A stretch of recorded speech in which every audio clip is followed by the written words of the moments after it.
Welcome to the deep dive.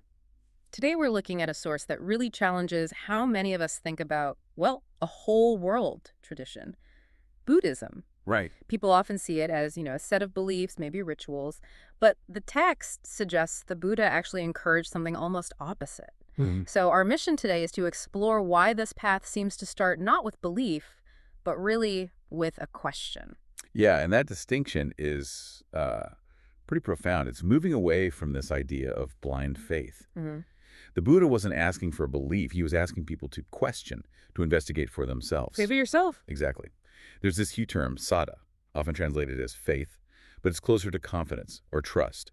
Trust in the possibility that the path works. Like a working hypothesis? Precisely. Yeah. Something you're invited to test out in your own experience, not just swallow whole. Okay, so this idea of testing, of verification, Yeah. that brings us to a really core text, doesn't it? The Kalama Sutta. Huh. Our source calls it the Charter of Free Inquiry. Absolutely.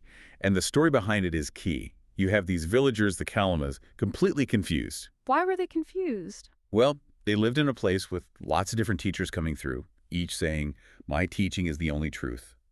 They were overwhelmed, didn't know who or what to believe. So the Buddha shows up, Mm. and they ask him, basically, how do we figure this out? Right. And his answer wasn't, okay, forget them, believe me. Instead, he gave them guidelines on what not to rely on. A framework for rejection, almost. Exactly. He said, don't accept something just because it's tradition, or because it's hearsay or rumor. Even scripture. Even scripture, or logical reasoning alone, or because the teacher seems impressive, or even because, this is our teacher. He actually said, don't just accept his words without testing them. Wow. That's quite something for a spiritual founder figure 2,500 years ago. Real intellectual self-reliance. It really was. And the crucial part, the positive side, was the ultimate test. Which was internal, right? Not based on outside authority at all. Completely. He said, practice what you yourself know through your own direct experience is wholesome, beneficial, what leads away from suffering and towards peace. So it's all about what you can verify personally. Yes. It frames the whole thing as a kind of empirical investigation of your own mind. That makes it sound less like what we typically call religion and more like, well, people often say science of the mind, but hang on, is that fair? Are we projecting a modern idea of science onto something ancient? What were they actually verifying? That's a really important point. It wasn't science in the sense of verifying, say, cosmological facts. It was about verifying universal subjective truths, specifically how suffering works in the mind. Okay, how so? Give me an example. So you don't just believe the teaching that craving causes suffering. You actually watch your mind.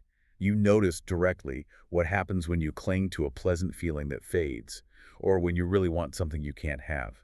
That tension, that frustration, that's the verification.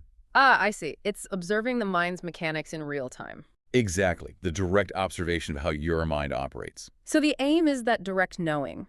Like with meditation, you don't just believe it might bring peace. You sit, you practice, and you potentially feel a shift, however small. You experience the result. And the idea is that all these different practices, ethics, mindfulness, wisdom, they all eventually lead to the same fundamental result. That's the traditional understanding, yes. They call it the one taste. The taste of freedom. The taste of freedom, liberation.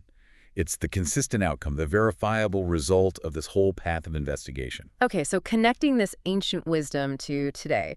For you listening, living in this age of, frankly, information chaos, social media, endless experts, deep fakes even, this principle seems incredibly relevant.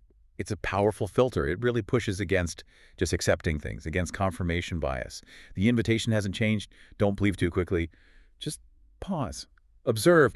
What effect does this idea, this teaching, actually have on your mind, on your suffering? Use that doubt constructively. Right, not just being cynical, but using questioning as a tool to cut through noise and maybe find something genuinely reliable in your own experience. So applying critical thinking not just to news articles, but to, well, everything that shapes your inner life.